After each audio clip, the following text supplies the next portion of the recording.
سلام البنات، كي دايرين؟ كنتمنىكم تكونوا بخير وعلى خير.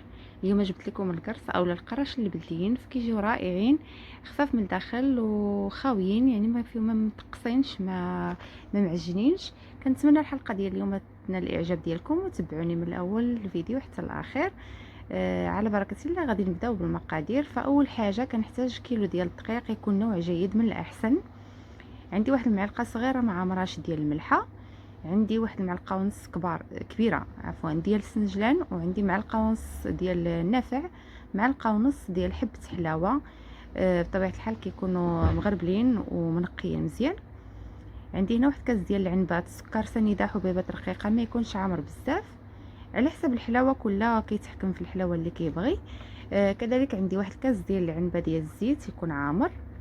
عندي خميره ديال الحلوى 8 غرام، وعندي الخميره ديال الخبز. بالنسبه للخميره فكتتبع حسب الجو.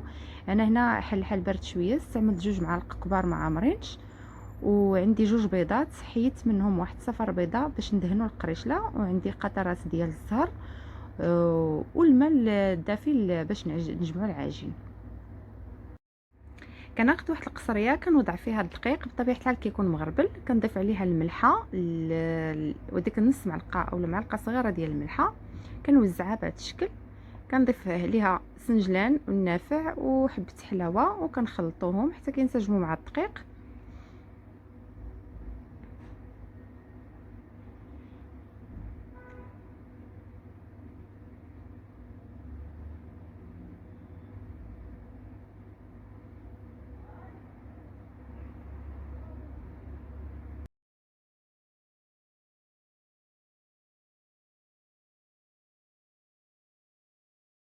وهنا غادي نضيف السكر كذلك ونخلط.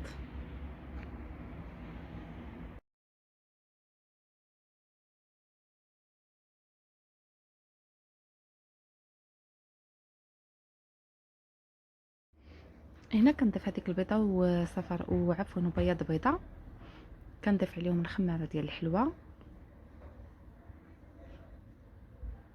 صافي كنخلطوا هادشي مزيان.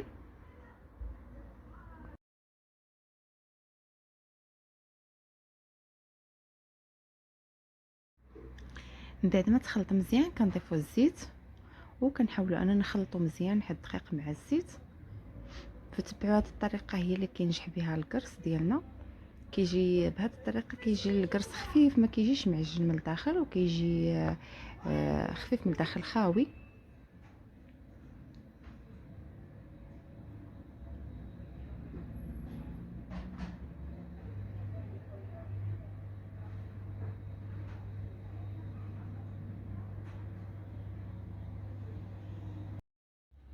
فهنا البنات من بعد ما خلطته مزيان كما كتشوفوا، كنحاولوا اننا ندخلوا ديك الزيت في الدقيق. صافي كندير واحد الحفيره في الوسط، كندير هذيك الخميره ديال الخبز. كناخذ هنا واحد 2 كيسان ونص ديال العنبه ديال الماء، من بعد ما دفيتوه شويه ماشي بزاف، كندفيوه وكندير عليه واحد القطرات ديال الزهر، وكنبقى ندوب ديك الخميره في الوسط هكا بالماء حتى كنحس بها دابت مزيان. صافي كنبقى نجبد الدقيق من الجناب وكنبقى نعجن. فهاد 2 كيسان ونص اللي عطيتكم ديال الماء هما اللي غادي يجمعوا لنا كيلو ديال الدقيق مع داك صفر البيضه وكاس الزيت، يعني عفوا مع البيض وكاس الزيت. صافي هذا هو يعني هادشي اللي غادي يقدنا للدقيق. غادي تجيكم العجينه جاريه، فالعجينه ديال القرص اولا القرش اللي كتكون جاريه يعني كتلصق واحد شويه في اليد، هذاك هو السر باش كيجينا القرص خفيف وخاوي من الداخل. صافي انا غادي نستمر حتى غنجمع العجين، وغادي ندلكها واحد شويه، ونتلاقاو من بعد باش نكملوا الطريقه.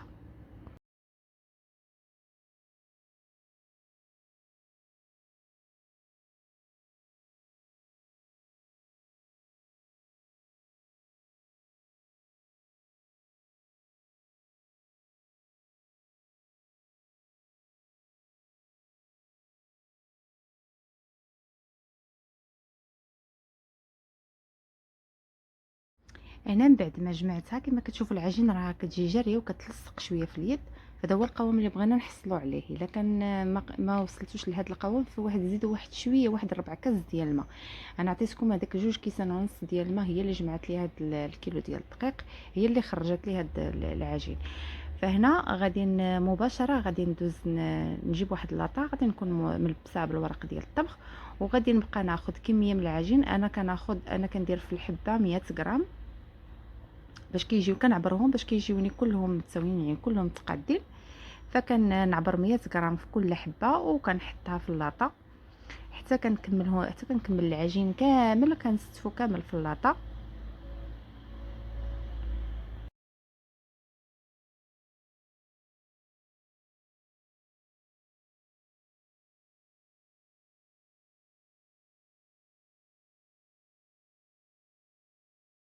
صافي البنات، هنا من بعد ما كملت العجين كامل صفته في اللاطه، فكنخليهم كيرتاحوا واحد ربع ساعه هكا اولا 20 دقيقه، كنخليهم كيرتاحوا باش يسهلوا لنا في التكراس. صافي من بعد كنبقى نقرصهم، كنضغط عليهم هكا مزيان حتى كيتقرصوا. صافي من هنا مباشره غادي ندوزو باش ندهنوهم.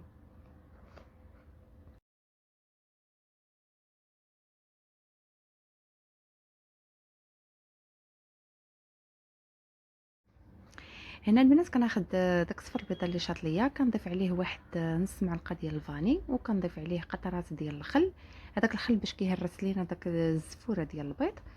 صافي كنبقى ندهن الكرس ديالي. هنا راه ما كنخليهش يخمر، كندهن منين كنقرصو، فقط كنخليه ديك ربع ساعه غير باش يرتاح. من بعد كنقرصو وكندهنو مباشره وكنخليه يرتاح، وكنخليه يخمر عفوا، حتى كندهنو عاد كنخليه يخمر.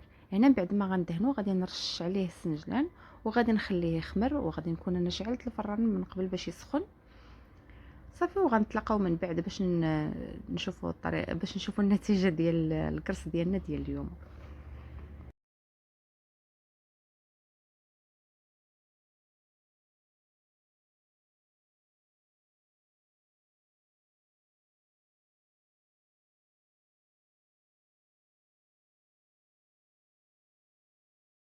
فهنا البنات من بعد ما خمروا كما كتشوفوا ما كنخليوهمش حتى كتخسر فيهم هذيك الخميره، فقط كيضاعف الحجم ديالهم واحد شويه. كندخلوهم للفران اللي كنكون سبق شعلت من قبل، كنشعلهم من التحت، كنوضعهم في الوسط وكنخليهم كيطيبوا على نار مهيله حتى كيطيبوا مزيان، وكنشعلهم من الفوق كيتحمروا غير واحد شويه.